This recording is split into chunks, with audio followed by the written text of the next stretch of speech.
Alright, in this video we're going to learn how to graph the basic toolkit functions, which will include graphing constant functions, identity functions or linear functions, absolute value functions, quadratic and cubic, reciprocal squared, and then the square root and the cube root functions. So let's start with a constant function. So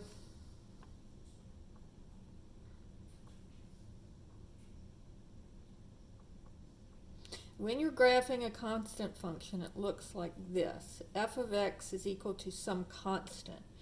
So for example, if it says f of x is equal to 3, well, what that means is y is equal to 3.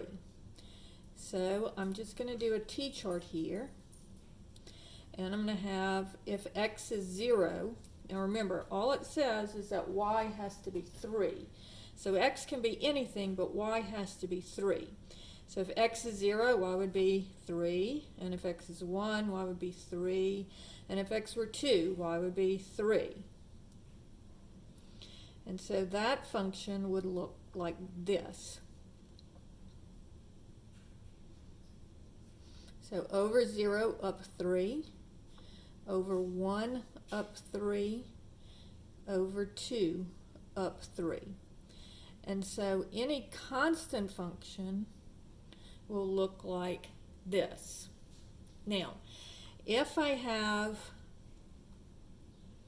from now on, whenever you see a constant function, like for example, f of x is equal to -2, you don't have to plot points, although it's not a bad idea to plot 2 points, but you should expect this to be a horizontal line, because it is a function.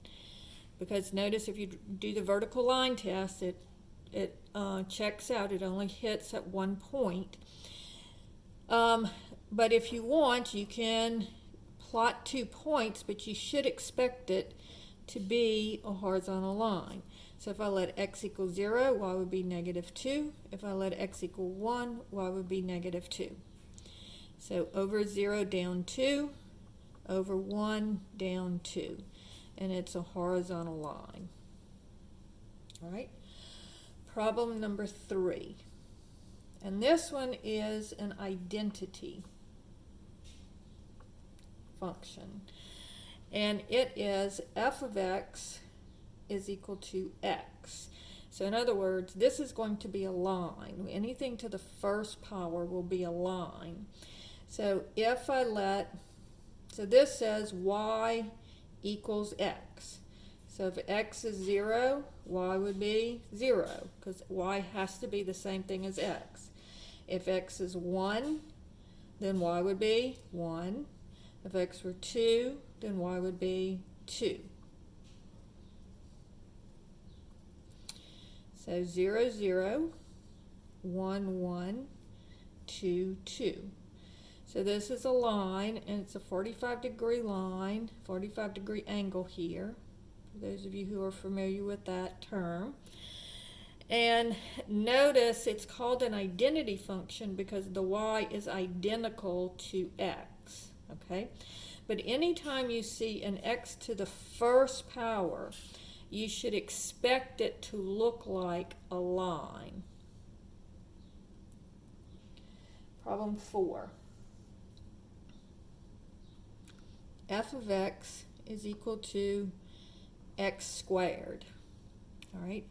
So if I have f of x is equal to x squared, this is called a quadratic function. And let's see what it looks like. If x is 0, 0 squared would be 0. If x is 1, 1 squared would be 1. And if x is 2, 2 squared would be 4. Now let's go ahead and plug in some negative numbers. If I plug in -1, -1 squared would be -1 times -1 would be +1. And -2 squared, and let me go ahead and do this one for you. So this is -2 squared. means negative 2 times negative 2, that gives you positive 4. So this is what this one looks like. If x is 0, y is 0. When x is 1, y is 1. So over 1, up 1. When x is 2, y is 4. So over 2, up 4. And then over negative 1, up 1. And over negative 2, up 4.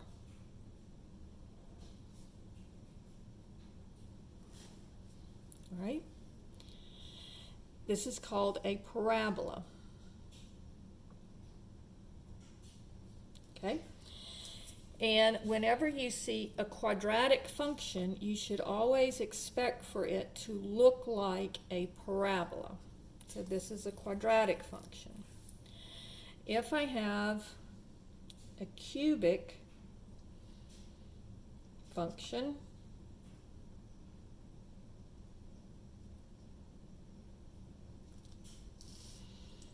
okay, that would be f of x is equal to x cubed. All right, so this one is going to be, let's plot some points here, see what it looks like. So I'm cubing the number here. So 0 times 0 times 0 3 times would be 0. 1 times 1 times 1, 1. All right, then if I let 2, if I have x is 2, 2 cubed means 2 times 2 times 2. So that's going to be 8. 2 times 2 is 4, times 2 again is 8. Now let's do some negative numbers. Negative 1 cubed, in parentheses, means negative 1 times negative 1 times negative 1. So negative 1 times negative 1 is 1, but then times negative 1 again is negative 1. And then if I do negative 2 cubed, that would be negative 2 times negative 2 times negative 2. And so negative 2 times negative 2 is positive 4, but then times the negative 2 gives me negative 8. So this one is going to look like this. Over 0, up 0. Over 1, up 1. Then over 2, up 8.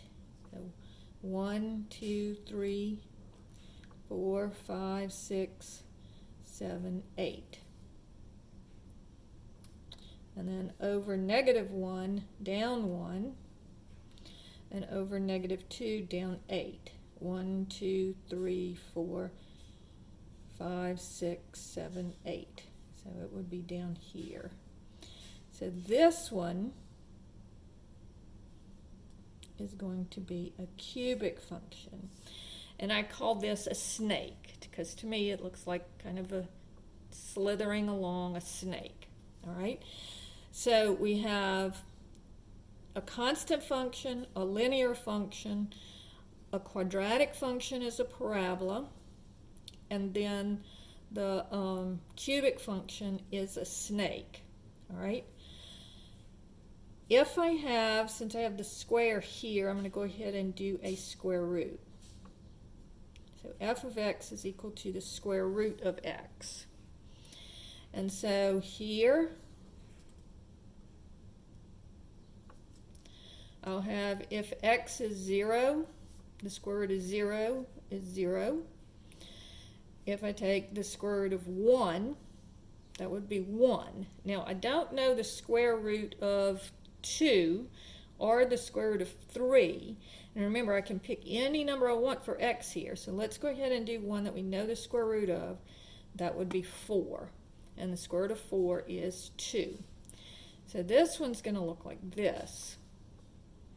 0, 0, over 1, up 1, and over 2,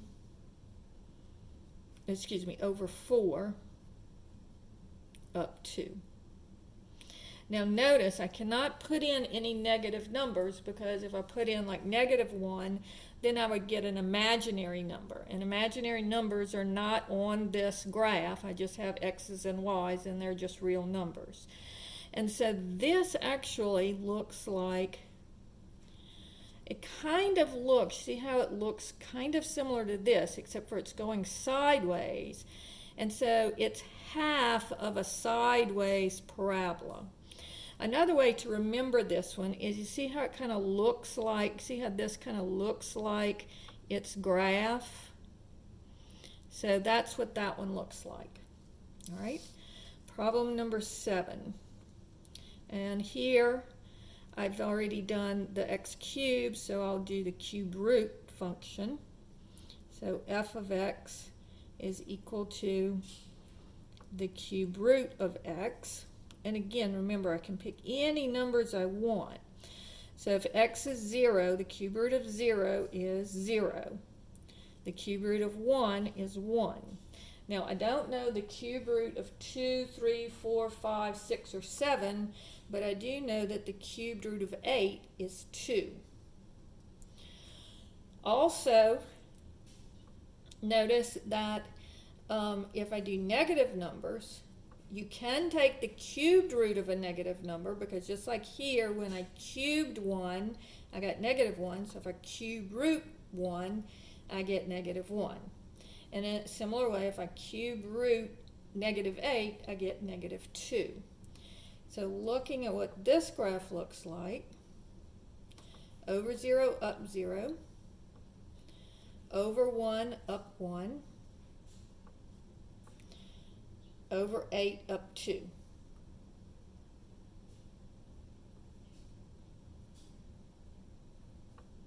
Okay, so this one looks similar to the parabola, but notice it's a little bit flatter, because this one was over 4, up 2. So it's a little bit flatter on this side. But we also have negative numbers, over 1, down 1, and over -8, down 2. 5, 6, 7, 8, down 2. So this part of it looks like this. All right. So notice that the cube and the cube root, just like the square and the square root kind of look alike, the cube and the cube root kind of look alike as well, because the cube root is also a snake, but notice that it's a sideways snake. Okay. So whenever you see a cube root, you should expect for it to look like a sideways snake. All right? Graph number 8 says f of x is equal to the absolute value of x. All right? So if I plot some points here just to see what the graph is going to look like, the absolute value of 0 is 0, and remember, the absolute value is the unsigned number, or the positive number. So absolute value of 1 is 1, absolute value of 2 is 2. But the absolute value of -1 is 1. And the absolute value of -2, take off the negative. Okay, so the negative is 2. All right, so it's the unsigned number. These answers are always going to be positive. So what this one looks like, over 0, up 0, over 1, up 1,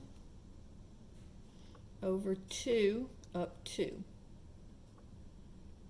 So this part of it looks like this. So it looks very similar to the line here. But it's over -1, also up 1, and over -2, up 2. So this one's also looks like a line, but it's going down. And so here, whenever you see this absolute value, it's going to always be a V shape. So you can see these two lines, and you got two lines. One's going down, one's going up. All right, so whenever you see the absolute value, think of these two lines, and so it's two separate lines making that V shape. All right. Now, the next one, problem number 9, is f of x, and this is called, oh, I forgot to write this one. This is square root. This is cube root. This is absolute value.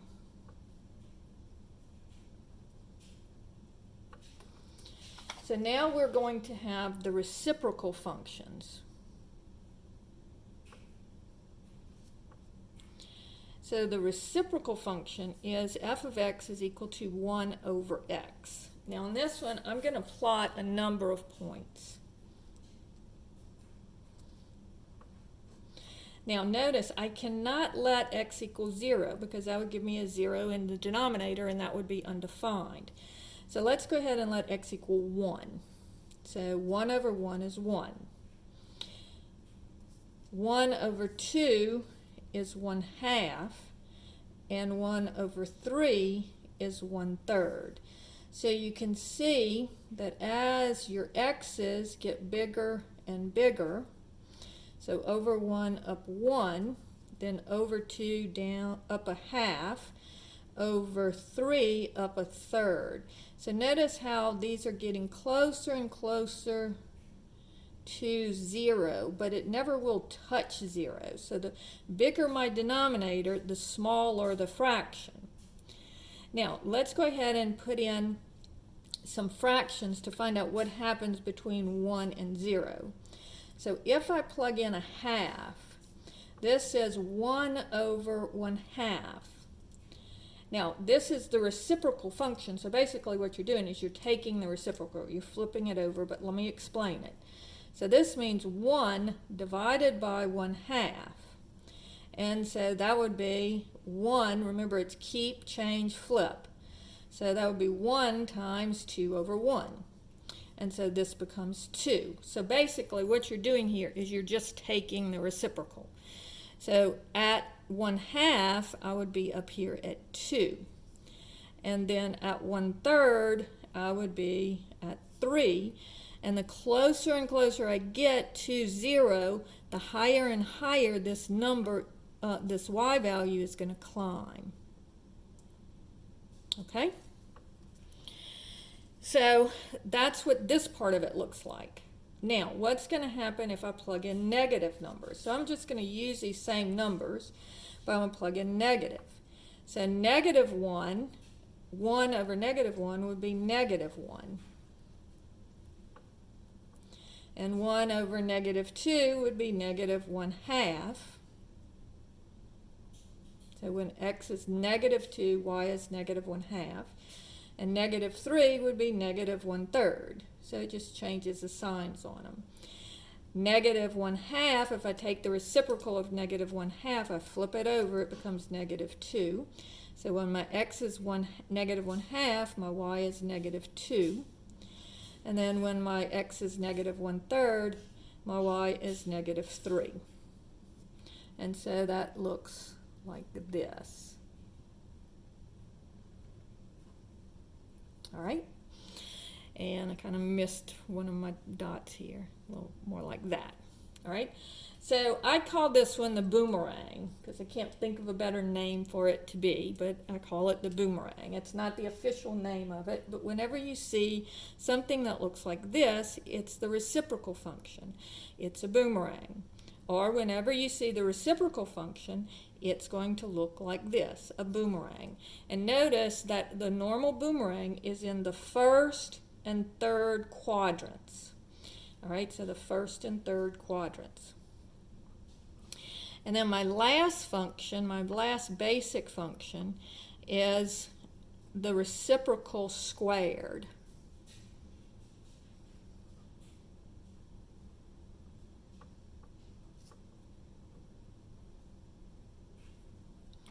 So if I have f of x is 1 over x squared, all right? And what it looks like is, again, I can't let it equal 0 because it would be undefined. But if I let it equal 1, 1 squared would be 1. 2 squared would be 4, but it's 1 over 4, and so that would be 1/4. All right, so this one at 2, it's going to be way down here at a 1/4, and at 3, it's going to be all the way down at 1 over 3 squared would be 9, so it would be all the way down at 9. And then again, if I let it equal 1/2, that says first square the 1/2 and then take the reciprocal. Or you can take the reciprocal and then square it. So if I take the reciprocal first, I would have 2, and then square it, that would be 4.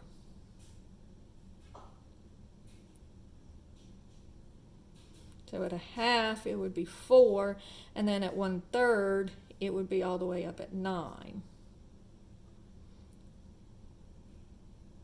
It would be up here. So this part of it looks very similar to the reciprocal function, but notice that it kind of hugs the axes a little bit more. This one is over 2 up a half. This one's over 2 up 1/4. So notice it kind of hugs those axes a little bit more. Now what happens if I put in negative x's? Well, this would be 1 over -1 squared. But what happens when I square the -1? It becomes positive. So this becomes 1 over 1. And notice that the sign of the y-coordinates doesn't change. So if I plug in -2, I'm going to get 1 over -2 squared. But when I square that -2, I'm still going to get a positive 4. So this one looks like this: over 1 up, over -1 up 1, over -2 up 1/4, over -3, that would still be positive 1/9, over -1/2 would still be positive 4, and over -1/3 would still be positive 9. So notice that this one, again, hugs the axis, but it doesn't go in the first and third quadrant, it goes in the first and second quadrant. And I call this one a volcano because it kind of looks like a volcano, all right? And so the first thing that you want to remember on here is that a constant function, y or f of x is equal to a number, is always going to be a horizontal line. Y is equal to some value of x is always going to be a line that's slanted. Y is equal to x squared will always be a parabola. Y is equal to x cubed will always be a snake. Y is equal to the square root of x looks like a half of a sideways parabola. And remember, it also kind of looks like its little symbol here. When I have the cubed root, it's going to be a sideways snake, and when I have an absolute value, it's going to be a V shape. When I have 1 over x, it's going to be a boomerang, and when I have 1 over x squared, it will be a volcano. Now, the last thing I want to talk about in this video is I want to talk about even and odd functions. Okay? Now, an even function is symmetric about the y-axis. So in other words, this part of the graph looks like this part of the graph. So you can flip it about the y-axis.